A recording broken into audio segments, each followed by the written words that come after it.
शिकायत।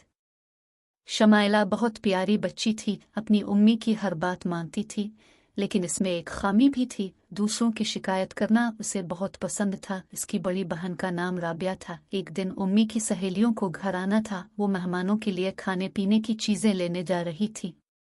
जाते हुए राबिया से कहा, बेटी मैं जरा सौदा सलफ लेने जा रही हूँ, तुम घर का और शमाइला का बहुत ख्याल रखना।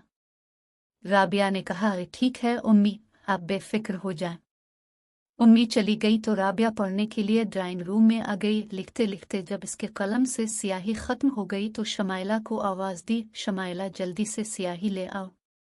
शमाइला आपी को स्याही देकर अभी कमरे से निकली ही थी कि आपी की आवाज आई, शमाइला जल्दी से सफाई वाला कपड़ा लेकर आओ। शमाइला जब कपड़ा लाई तो देखा कि ड्राइंग रूम के सफेद फर्श पर नीली स्याही फैली हुई है। आपी ने कहा, तुम उम्मी को मत बताना, मैं अभी ये सारा साफ कर देती हूँ।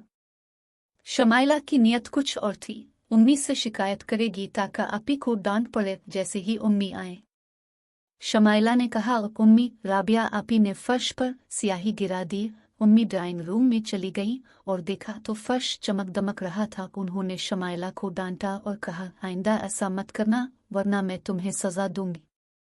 शमाइला शर्मिंदा हुई और सोचने लगी कि मैंने आपी के लिए बारा सोचा, जिसकी सजा डांट की सूरत में मुझे मिली। वाकई मुझे अपनी इस आदत पर काबू पाना चाहिए। फिर जल्द ही इसने अपनी इस आदत से निजात हासिल कर ली।